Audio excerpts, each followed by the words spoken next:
नमस्कार दोस्तों। एक छोटे से शहर में बिंदिया नाम की एक औरत रहती थी।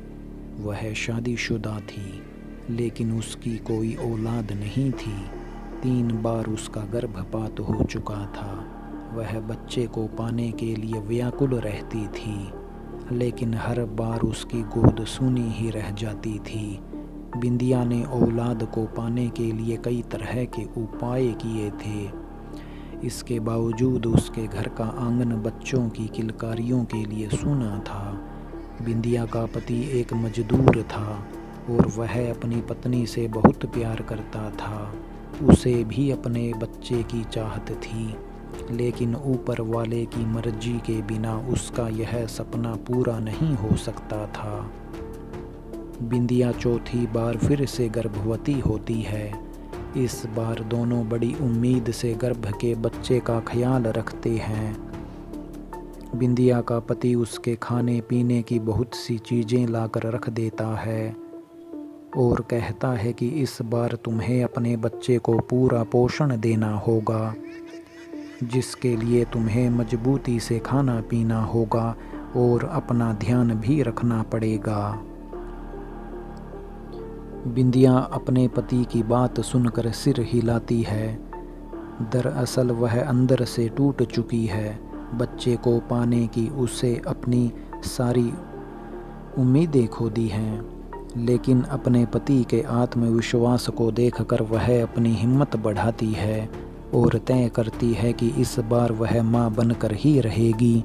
आधी रात होते ही बिंदिया के पेट में दर्द शुरू हो जाता है। अचानक बिंदिया के पति की नींद खुलती है और वह बिंदिया को अपनी गोद में लेटाकर हौसला देता है, लेकिन जब दर्द बर्दाश्त के बाहर होने लगता है तो वह अपनी पत्नी को अपनी पीठ में लाद कर अस्पताल के लिए भागता है। रास्ते में बिंदिया बेहोश हो जाती है। बिंदिया का पति उसे वहीं ज़मीन पर लिटा लेता है और ज़ोर ज़ोर से मदद के लिए चिल्लाने लगता है। तभी पास में स्थित शमशान से एक चंडाल निकलकर आता है। उसके हाथ में एक पानी का गिलास होता है। वह आते ही बिंदिया के चेहरे पर पानी छिड़कता है। बिंदिया धीरे धीरे अपनी आंखें खोलती है। तभी बिंदिया की प्रसव पीड़ा बढ़ने लगती है। बिंदिया का पति उसे जोर से पकड़ लेता है और उसका हौसला बढ़ाने लगता है। शमशान का चंडाल अपने कपड़ों से राख निकाल कर बिंदिया के पेट पर लगाता है, जिससे बिंदिया की तकलीफ शांत हो जाती है और कुछ ही पल में एक बच्चा पैदा होता है। लेकिन काफ़ी देर तक जब बच्चे में कोई प्रतिक्रिया नहीं होती तो बिंदिया रोने लगती है, क्योंकि यह बिंदिया का चौथा बच्चा था जो पैदा होते ही उसे छोड़ गया। बिंदिया का पति बच्चे की मौत से दुखी हो जाता है, लेकिन वह अपनी पत्नी के सामने अपना दुख व्यक्त नहीं करता। तभी उसकी नज़र चंडाल पर पड़ती है। चंडाल हाथ जोड़कर आंख बंद किए हुए कोई मंत्र पढ़ रहा होता है।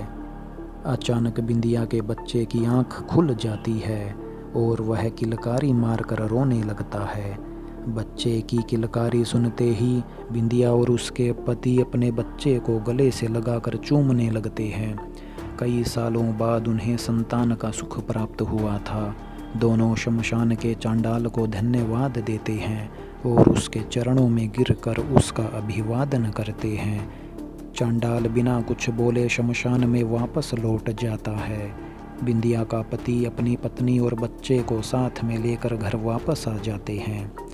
दोनों अपने बच्चे के साथ बहुत खुश होते हैं। एक रात बिंदिया की नज़र खुलती है तो वह देखती है कि उसका बच्चा कमरे में पैदल चल रहा है, लेकिन वह तो सिर्फ 2 महीने का है। बिंदिया सोच में पड़ जाती है कि इतना छोटा बच्चा कैसे चल सकता है। वह अपने पति को जगाती है, लेकिन गहरी नींद में होने की वजह से वह नहीं उठता। बिंदिया डरते हुए अपने बच्चे को गोद में उठाकर बिस्तर पर लिटा लेती है, लेकिन उसके मन में डर की दस्तक हो चुकी थी। सुबह होते ही वह अपने पति से रात की बात बताती है। बिंदिया के पति को उसकी बात पर भरोसा नहीं होता। उसे लगता है बिंदिया ने कोई सपना देखा होगा और उसी को सच मान बैठी है। वह बिंदिया को समझाता है और अपने काम पर चला जाता है। अपने पति के जाते ही बिंदिया अपने बच्चे को पालने में लेटाकर घर के काम करने लगती है। घर के काम के बाद बिंदिया अपने बच्चे को दूध पिलाने के लिए उसके पास जाती है और वह डर जाती है जब अपने बच्चे को खून से भरा हुआ मुर्गे के पंखों के साथ खेलते हुए देखती है।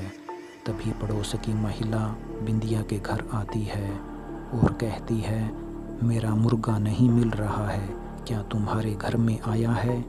बिंदिया कुछ नहीं समझ पा रही थी। उसका दिल मानने को तैयार नहीं था कि इतने छोटे से बच्चे ने इतना बड़ा मुर्गा खा लिया था। वह अपनी पड़ोसन से झूठ कह देती है कि मैंने नहीं देखा है। शाम को जब बिंदिया का पति घर आता है तो बिंदिया बहुत घबराई होती है और कमरे के कोने में शांत बैठी होती है। वह आते ही बिंदिया से कहता है, क्या हुआ, तुम ऐसे क्यों बैठी हो? तभी वह अपने पति के गले लगकर रोने लगती है और कहती है, यह कोई साधारण बच्चा नहीं, क्योंकि आज इसने पूरा जिंदा मुर्गा ही खा लिया। बिंदिया का पति यह बात सुनते ही हक्का बक्का रह जाता है। वह जल्दी से उसी शमशान की तरफ भागता है जहाँ यह बच्चा पैदा हुआ था। वहाँ पहुँचते ही उसे वही चंडाल फिर से दिखाई देता है। उनके पास पहुँचते ही वह कहने लगता है, बाबा वह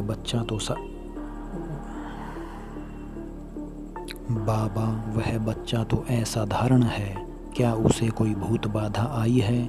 लेकिन चंडाल को सब कुछ पहले से ही पता था। वह कहता है, तुम्हारा बच्चा तो पैदा होते ही मर गया था, लेकिन तुम लोगों के दुखों को देखते हुए मैंने एक प्रेत आत्मा को तुम्हारे मृत बच्चे के शरीर में प्रवेश करवा दिया था, जिसकी वजह से वह जिंदा है।